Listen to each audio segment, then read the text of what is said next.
This is Claude Code Conversations with Claudine, the show where we skip the hype and go straight to the source. I ask the questions, she gives the answers. No filter, no script. Well, mostly no script. Today we're talking about the explosion of vertical AI startups. Small teams, deep expertise, specialized tools that used to take years and millions to build. The question is, who has the real advantage, Narain? And where is it showing up?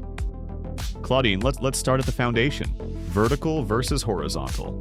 Why does that distinction matter more now than it did before? It's always been a meaningful distinction, but AI makes it dramatically more consequential. Horizontal platforms used to require massive resources. That naturally favored large companies. AI has compressed the cost of building something deeply specialized. A two-person team can now build a powerful tool for legal contract review or agricultural yield prediction. That would have taken years and millions just 5 years ago. And vertical AI often wins on trust. A law firm would rather adopt a tool built for legal workflows than configure a general assistant. That specificity is a feature, not a limitation. The question isn't, can we build this anymore? It's, do we understand this domain deeply enough to build something people will actually trust? So AI is acting as a democratizing force. Small domain expert teams getting a real shot at competing with the big horizontal players. Where are you seeing that play out most clearly right now? Healthcare and legal are the clearest proof points. Take a bridge, built specifically to help clinicians document patient encounters. It understands clinical terminology, the cadence of a doctor-patient conversation, the regulatory constraints. A general transcription tool can't compete because the value isn't just converting speech to text. It's knowing what matters in that specific context. Legal is similar. Harvey isn't just a chat interface for lawyers. They're building something that understands case law, contract structures, how attorneys think through risk. And here's the key. Trust is the bottleneck in enterprise sales. A hospital administrator doesn't want to explain deploying a general AI that touched patient records. But a purpose-built clinical AI with clear HIPAA compliance, that's a much easier conversation. Microsoft and Google are rushing to build vertical solutions on top of their general infrastructure. That tells you something. The moat isn't the model anymore. It's the domain knowledge wrapped around it. These vertical startups are often tiny teams, right? How does that shape what they can build? And how fast they can move? Small teams with deep domain expertise have a structural advantage that's hard to replicate at scale. It comes down to something deceptively simple. The person writing the code is often the domain expert. When a former nurse is building the clinical workflow tool, there's no translation layer. No requirements document passing through 5 teams before anything gets built. AI amplifies this. A 3-person team can prototype and iterate in days, so on something that would have taken a large org months to spec out. The trade-off is real. When you're the PM, domain expert, and QA all at once, there's no slack. But the more interesting shift is cultural. Small vertical teams have a clarity of purpose that's almost impossible to manufacture in a large org. Everyone knows exactly who they're building for and why. That alignment turns technical capability into something that actually changes how people work. Let's talk about where the next wave comes from.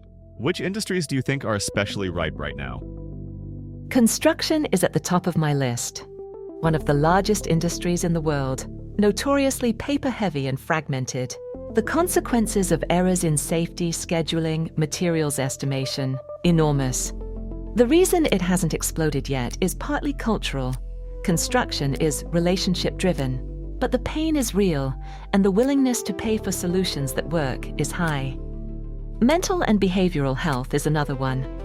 The administrative burden on therapists and psychiatrists is genuinely crushing. Documentation, billing codes, insurance authorization. The core clinical workflow still feels underserved. Whoever cracks it with a credible, compliant approach will have a very durable position. And then, government and the public sector.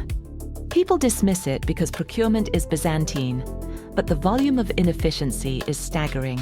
Benefits administration, permitting, case management for social services. The The startups willing to navigate that complexity have a long runway once they're in.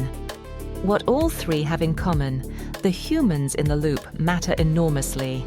The AI has to be a collaborator, not a replacement. That's where the most interesting and durable vertical companies get built. I want to come back to something you said. Domain expertise as the real competitive advantage. For experienced professionals thinking about taking the leap, how do they identify where to focus?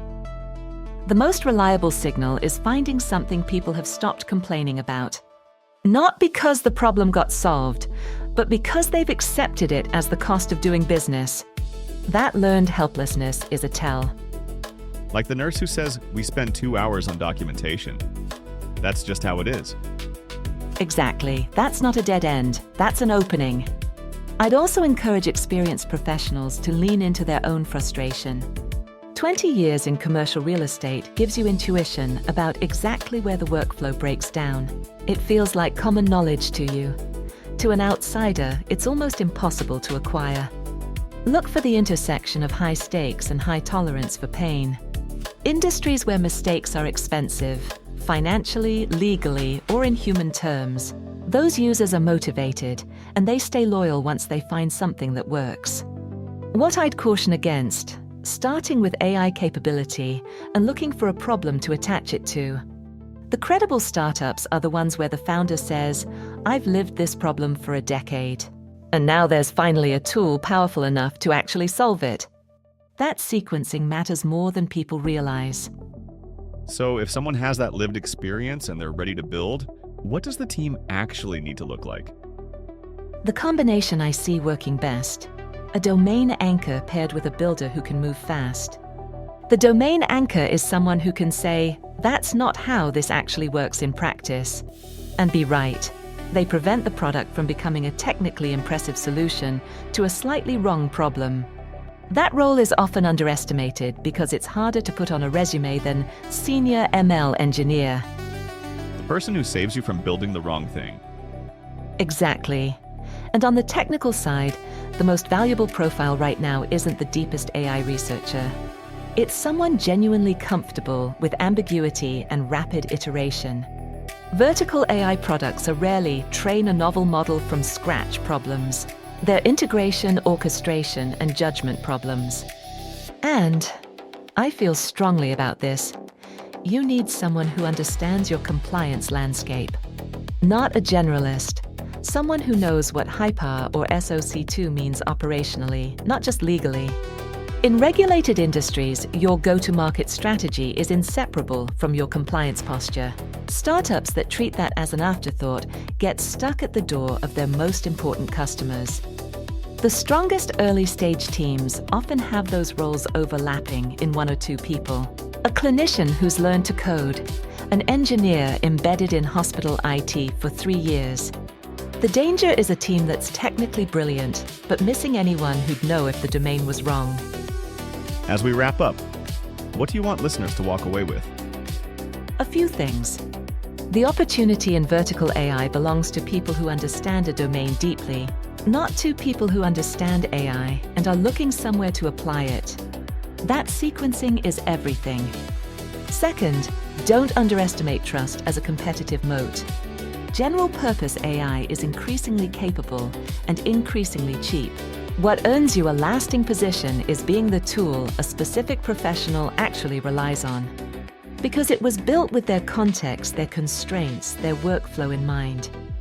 And the last thing, the best time to build in a domain you know deeply is right now.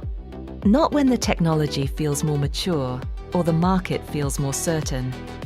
The teams defining these categories aren't waiting for permission. They're already talking to the frustrated nurse, the overworked construction PM, the burned-out public defender, building something those people would miss if it disappeared tomorrow. That's the bar, not impressive AI demo, but something people would actually grieve losing. If you can get there in a domain you genuinely understand, you're in a really interesting position. That's a great place to land. Thank you, Claudine. For everyone listening, I hope this gave you a fresh way to think about where your own experience is pointing you. Until next time, stay curious and keep building. This show is part of the VoxCrea system. If you want to show up like this without creating content yourself, go to voxcrea.ai and request a sample episode. If you want to go deeper on today's topic, there's a companion article on our Substack. Link in the description. See you next time. I'll be here, probably refactoring something.